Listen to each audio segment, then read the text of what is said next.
আসসালামু আলাইকুম। আমি আজকে আপনাদেরকে একটা রেসিপি তৈরি করে দেখাবো। দেখুন, এখানে আমি সামান্য মতো সুজি দিয়েছি।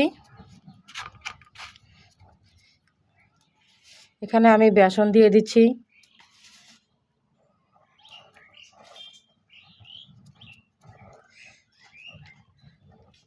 সামান্যতম পেঁয়াজ দিচ্ছি,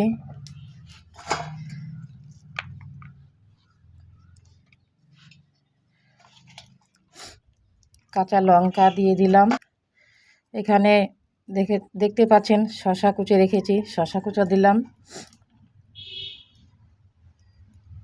আলু কুচে রেখেছিলাম, আলু কুচা দিলাম। কাগজি লেবুর রস দিয়ে দিলাম। এটা একটু খাবার খুব টেস্টি, সেই জন্য এটা দিলাম। আপনারা এটা কেটেও থালি সাজিয়ে দিতে পারেন।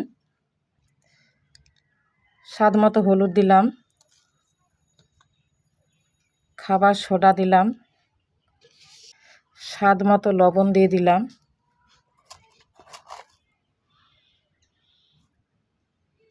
জিরে দিলাম।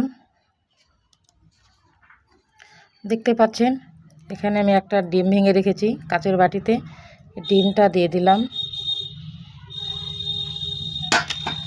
এটা ভালো করে আমি মাখিয়ে নিব। এখানে কিন্তু আমি পানি ব্যবহার করিনি, দেখতে পাচ্ছেন একটা ডিম দিয়েই হয়ে গেছে। এটা 1 মিনিট ভিজিয়ে রাখবো। প্রায় তেল দিয়েছি, তেল তাতাতে দিয়েছি। একটা চামচের সাহায্যে কড়াইয়ে দেব। দেখতে পাচ্ছেন আমি কড়াইয়ে দিচ্ছি। প্রথমে একটাই দিলাম, আমি সাইডে আরও দিয়ে দেব। দেখতে পাচ্ছেন আমি কড়াইয়ে দিয়ে দিয়েছি। এটা আস্তে আস্তে ভিতরে সিদ্ধ হয়ে আসবে, সেঁকা হবে, লাল হয়ে আসবে। তখন এপিট ওপিট করে দিতে হবে। দেখুন আমি আস্তে আস্তে এপিট ওপিট করে দিচ্ছি।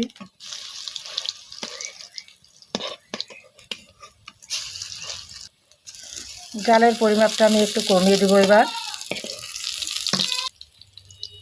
ডিমটা দিলে কি বলুন তো, একটু ফুলকো টাইপের হয়,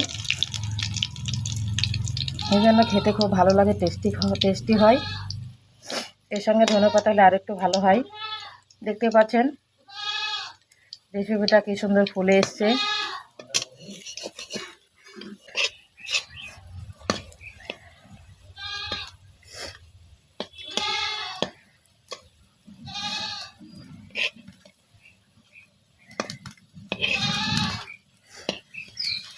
দেখতে পাচ্ছেন আমি এপিট ওপিট করে ঘুরিয়ে দিচ্ছি।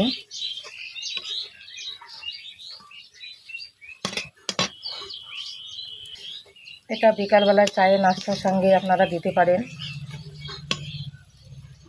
এটা একটা মুখরোচক খাবার। এটা ফুলে গেছে, এবার এটা আমরা তুলে নেব একটা পাত্রে।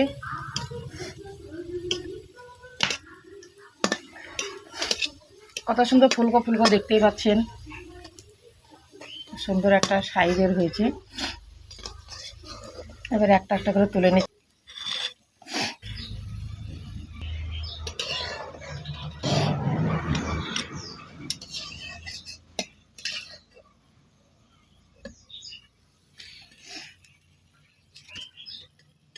দেখুন রেসিপি তৈরি হয়ে গেছে, খুব সুন্দর একটা খাবার।